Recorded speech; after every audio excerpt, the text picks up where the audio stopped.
Hi everyone, in this video session I would like to discuss the applications of quicksort and the time complexity.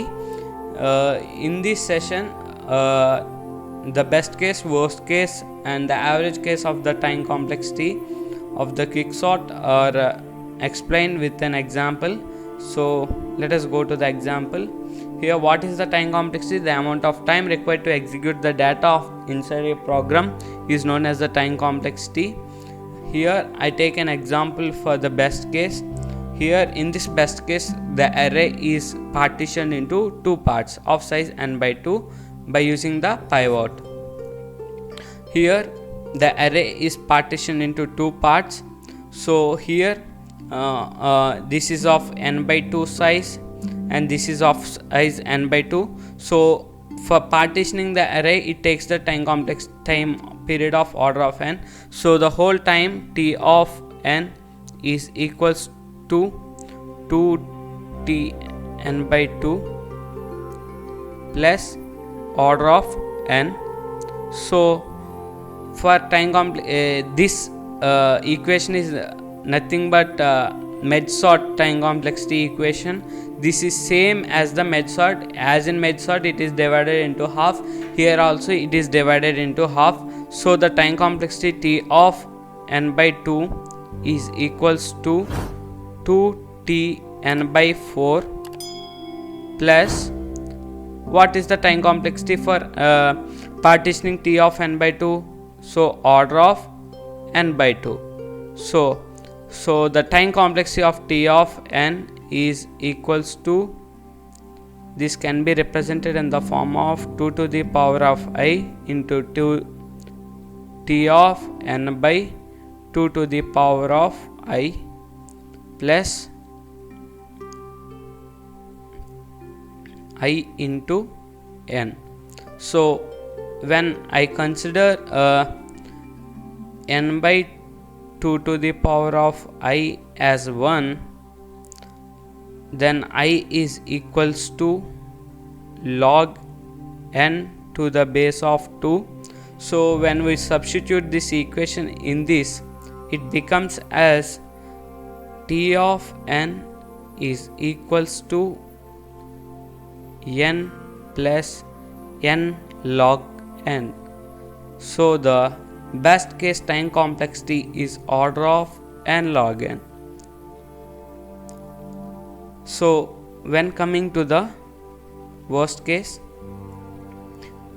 is nothing but when the whole array is sorted, but we have to compare every element. If I selected this as a pivot, so I have to compare this whole elements, and again I selected this as pivot and I have to compare these whole elements, and remaining elements also be selected as pivots and the whole elements will be compared.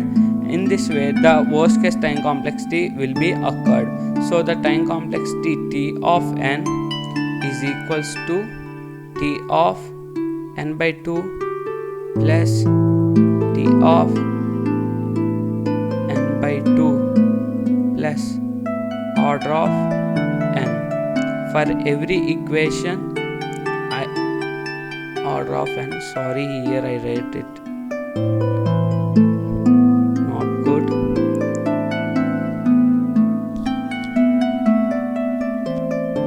So the time complexity is t of n is equals to, here there will be no left subpart, so the time complexity will be 0. For the right subpart, if I selected this as a pivot, so I have to compare this whole element. So t of n minus 1 elements I have to select, and for partitioning order of n. So whole time complexity is equals to, for t of n minus 1, t of n minus 1 is equals to t of n minus 2 plus order of n. So whole time complexity t of n is equals to n plus n minus 1 plus n minus 2 plus n minus 3 and so on. So the time complexity is in the form of sum of natural numbers, that is n into n plus 1 by 2, that is order of n square. So the worst case time complexity is order of n square. When coming to the average case, here the array, if I consider an array, the array is partitioned into two halves. But in a worst case, the array, if I consider this is here, the array will be not half part. If one part will be if there are 10 elements, the left sub part time complexity is n by 9, and the other part will be n by 10, and the other part will be 9n by 10. So the in average case, the time complexity is same as the best case. So the time complexity is order of n log n. So average case is same, time complexity for average case and the best case is same. When compared to worst case, it has to compare the whole elements, but in MedSort there is no need to compare the whole elements. So the time complexity in MedSort is only n log n in best, worst and the average cases. But in Quicksort, the worst case is order of n square, because it has to compare every element here. Coming to the applications of Quicksort.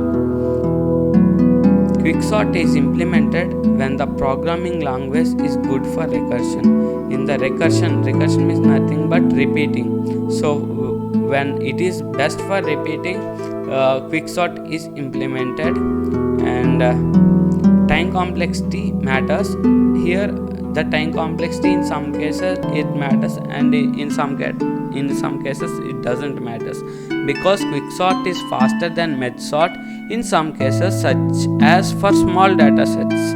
When we consider large data sets, MedSort is best than Quicksort. So Quicksort is faster for small data sets. So for small data sets, Quicksort is best than MedSort. Similarly, in space complexity too, MedSort requires additional memory space to store the auxiliary arrays. So it requires some auxiliary memory to store the data. On the other hand, the Quicksort doesn't require much space for the extra storage. Here in Quicksort, there is no need of auxiliary storage, because in main memory itself it stores and executes the whole program. So for in Quicksort, the space complexity is order of log n, but in MedSort the space complexity is order of n. So did you get my point? In MedSort the space complexity is order of n, while when it compared to Quicksort, the space complexity is order of log n. So space complexity is better in Quicksort than the MedSort. Quicksort is an internal sorting method where the data that is to be sorted is adjusted at a time in the main memory. As I said that Quicksort executes the data in the main memory itself and stores gets internally sorted in the main memory itself. But in MedSort it requires some auxiliary memory for MedSort. So for MedSort it requires the auxiliary memory, but for the Quicksort it doesn't require any auxiliary memory. So I think so you understood it very clearly. If you have any doubts, comment below, and in next video session we will discuss about the code for Quicksort. Thank you everyone.